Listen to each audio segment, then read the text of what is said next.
I thought my secret was safe until I came home to a candlelit dinner. In two place settings. My wife smiled, poured me a drink, and said, "We need to talk." Then the doorbell rang and I nearly passed out. I'm Mark, a 42-year-old software developer living in Charleston, South Carolina. I've been married to my wife, Sarah, for 15 years. We have two kids, Emily, 12, and Jake, 9. Our life was pretty routine. I worked long hours, often late into the night, while Sarah, a nurse, had rotating shifts that kept her busy at odd hours.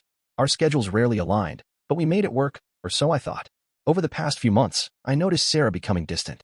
She was always on her phone, even taking it into the bathroom. I assumed it was work-related stress and didn't press her about it. One Friday evening, I decided to surprise her by coming home early. As I walked in, I noticed the dining table set for two, complete with our best china and candles. It was unusual, considering we hadn't planned anything special. Sarah greeted me with a smile and handed me a glass of wine. "We need to talk," she said. Before I could respond, the doorbell rang. I opened the door to find a man about my age standing there, looking just as surprised as I was. Sarah invited him in, and we all sat down in the living room. She introduced him as David and confessed that they had been seeing each other for the past few months. David looked uncomfortable and said he had no idea Sarah was married. She told him she was separated. I was in shock. The betrayal was overwhelming, and the fact that she brought him into our home made it even worse. After a tense conversation, David left, and Sarah and I sat in silence. She asked if we could work through this, but I told her I needed time to think. Over the next few weeks, we attended couples therapy, trying to navigate the wreckage of our relationship. It was grueling, and emotions ran high. Ultimately, we decided to separate, realizing that staying together would only cause more pain for both of us and the kids. It's been 6 months since that fateful evening. The kids are adjusting, and Sarah and I are co-parenting as amicably as possible. The journey has been incredibly tough, but I'm focusing on healing and being the best father I can be. To anyone going through something similar, know that you're not alone. Lean on friends, family, and professional support. Healing takes time, but it is possible. After David walked out that night, the silence in the room was like a weight sitting on my chest. Sarah tried to say something, but I just stood up and walked to the backyard.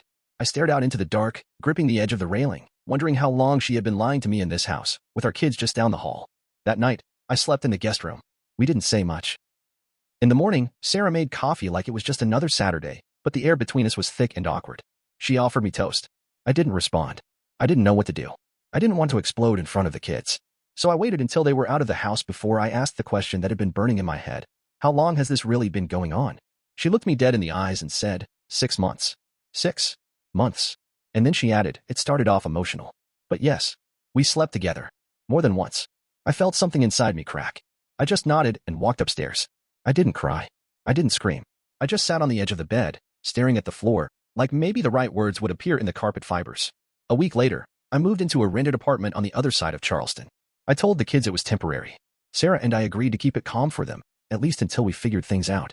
But then something weird started happening. David kept calling me. First once, then twice, then again and again. I ignored him until I finally picked up. He said, "Mark, I think you and I need to talk. This isn't just about Sarah anymore."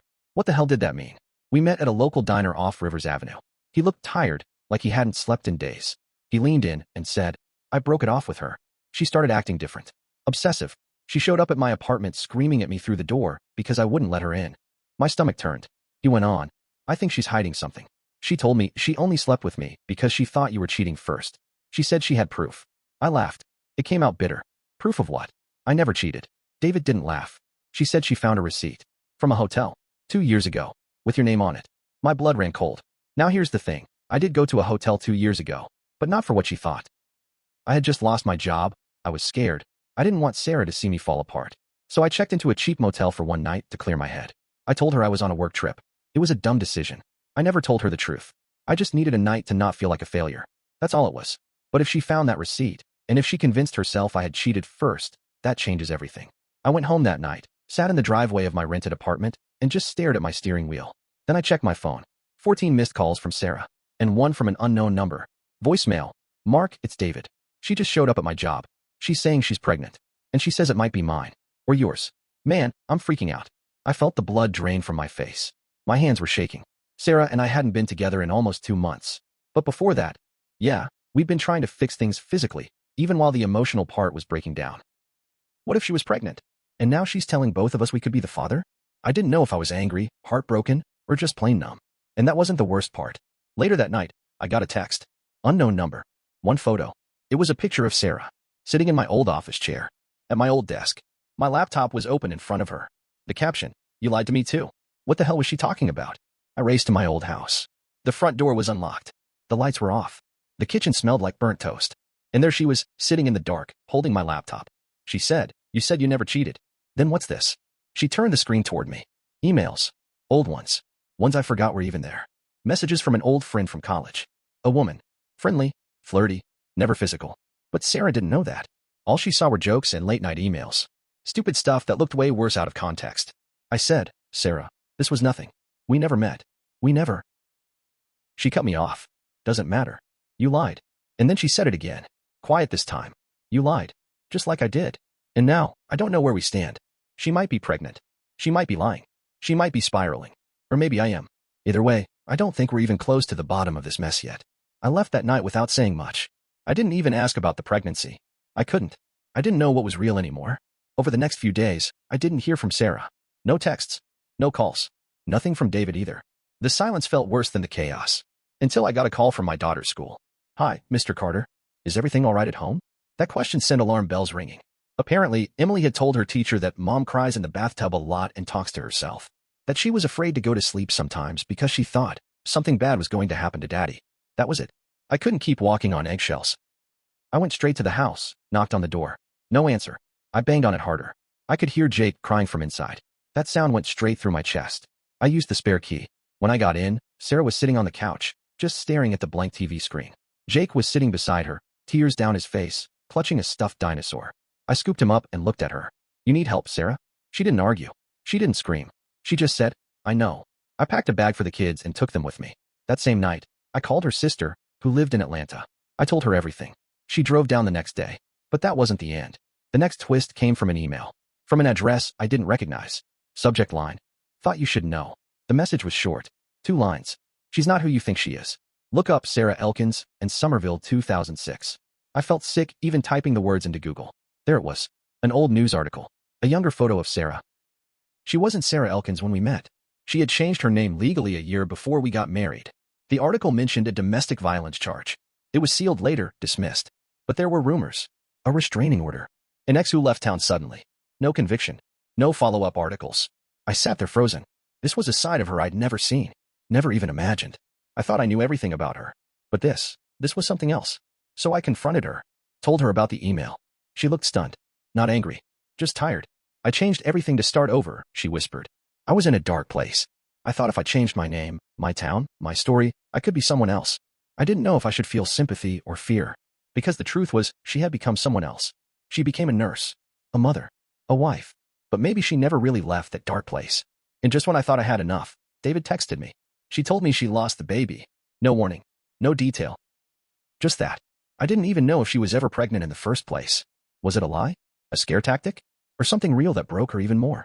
I didn't respond. I didn't want to go back down that rabbit hole. Until a week later, when I was picking up Jake from school and the front desk handed me a manila envelope. It wasn't marked. No return address. Inside were printed photos. Photos of me. Eating lunch at work. Walking into my apartment. Taking the kids to school. And one of me. Sitting across from a woman at a coffee shop. It was my coworker, Melanie. We meet every Friday to talk shop and vent about work. Completely innocent. But someone was following me. Taking photos. Trying to make it look like something it wasn't. Taped to the last photo was a note. Funny how history repeats itself. That's when I knew. Sarah wasn't done. After I got those photos, I couldn't breathe right for a while. They were too precise. Too invasive. Sarah had either taken them herself or had someone do it for her. Either way, it scared the hell out of me. I realized then, this wasn't just about cheating anymore. This was about obsession. Control. Maybe even revenge. That Friday, I skipped my usual lunch with Melanie. I didn't want her dragged into this. I told her everything, and she was horrified. She told me to talk to a lawyer. I had been dragging my feet on the divorce, still holding on to this fantasy that Sarah would wake up and want to co-parent like a healthy adult. But now I was scared. The final blow came a few days later. It was Jake's 10th birthday. I had planned a small party at a bowling alley. My parents came. Sarah was supposed to just stop by, drop off gifts, maybe smile for some pictures. I thought we could manage one decent afternoon. But halfway through the party, she walked in wearing a bright red dress, way too formal for a kid's party, and walked straight to the middle of the room. I was holding a slice of cake. Jake was opening presents. Everyone was watching. Sarah stood there, calm, almost too calm. Then she pointed at me. "This man," she said loud enough for the entire room to hear, "has been cheating on me for years." I froze. Moms looked up from cupcakes. My mother dropped her fork. Jake looked up, confused. He lied about everything, she continued. He pretends to be the good guy. But ask him about Melanie. Ask him about the hotel. Ask him about the woman from college. I want her to sink into the floor. Sarah, not here. Please. Not in front of the kids. She didn't care. You made me out to be crazy. But you were hiding things too. You lied just as much as I did. Then she pulled out an envelope. You think I'm making this up? Here's everything. Emails. Texts. Photos. I gave copies to your boss too. That's when I lost it. I took a step forward. You followed me. You took photos of my coworker and made up a whole damn story. You broke into my laptop. You lied about a pregnancy. You lied about your past. You want to talk about truth, Sarah? Then tell everyone here your real name. She flinched. Her eyes flickered. That has nothing to do with this. Tell them. I snapped. Tell them about Somerville. About the restraining order. About how you reinvented yourself to escape the woman you used to be. You're not just broken, Sarah. You're dangerous. It was dead silent. Then David walked in. Yes, that David. I had no idea he'd show up. Apparently, Sarah had invited him. He took one look at the scene, at Sarah shaking, at me fuming, and said, I think you both need help. He was right. But it was too late for help. Jake was crying. My mother was dragging Emily out of the room. My dad was yelling at Sarah to get out. And in the middle of it all, Sarah finally cracked. I didn't want to lose everything, she sobbed. You were slipping away, and I couldn't stop it. I thought if I made you the bad guy, I'd feel better. I didn't know how else to hold on to you. That was her confession. Right there in front of a room full of strangers and balloons and melted cake. I didn't respond. I couldn't.